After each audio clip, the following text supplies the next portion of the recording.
അപ്പോൾ ഞാനിന്ന് നിങ്ങളെ കൊണ്ടുപോകുന്ന ഒരു വെള്ളച്ചാട്ടത്തിലേക്കാണ്. വെള്ളച്ചാട്ടം എന്ന് പറഞ്ഞാൽ കൊട്ടിയൂരിൽ ചപ്പമല എന്ന സ്ഥലമുണ്ട്. അവിടെ കരിമങ്കണ്ടം എന്ന സ്ഥലത്ത് ഉള്ളൊരു വെള്ളച്ചാട്ടമാണ്. ഒട്ടുമിക്ക ആൾക്കാർക്കും അറിയാത്തൊരു വെള്ളച്ചാട്ടമാണ്. ആരും തന്നെ ഇവിടെ വന്നിട്ടില്ല. എൻ്റെ വീടിൻ്റെ അവിടെ നിന്ന് ഒരു 200 മീറ്ററേ ഉള്ളേ ദൂരമുള്ളേ. അപ്പോൾ അങ്ങോട്ട് വന്നതാണ് കേട്ടോ. അപ്പോൾ നിങ്ങളെ ഞാൻ വീഡിയോ കാണിക്കാവേ.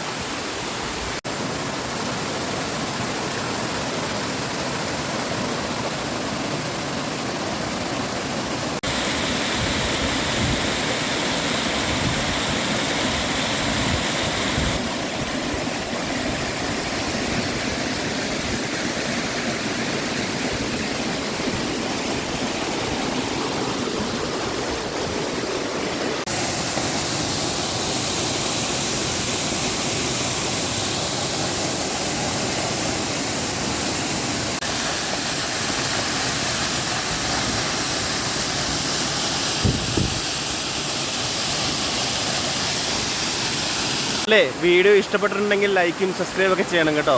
ഒരു യൂട്യൂബ് ചാനലും കൂടെ ഉണ്ട് ഞങ്ങൾക്ക്, അച്ചായൻസ് 2.0 എന്നാണ് കേട്ടോ. അത് ഞാൻ കമൻറ്റിൽ കൊടുത്തേക്കാം. അപ്പോൾ അതും കൂടെ അപ്പോൾ ഞാൻ തിരിച്ചു പോവാണ്. ഞാൻ കുളിക്കാനൊന്നും നിൽക്കുന്നില്ല, കാരണം ചെറിയൊരു പനിയുണ്ട്. അപ്പോൾ അടുത്ത ദിവസം ഫ്രണ്ട്സൊക്കെ ആയിട്ട് വരുമ്പം വെള്ളച്ചാട്ടത്തിൽ കുളിക്കാമെന്നാണ് ഉദ്ദേശിക്കുന്നത് കേട്ടോ.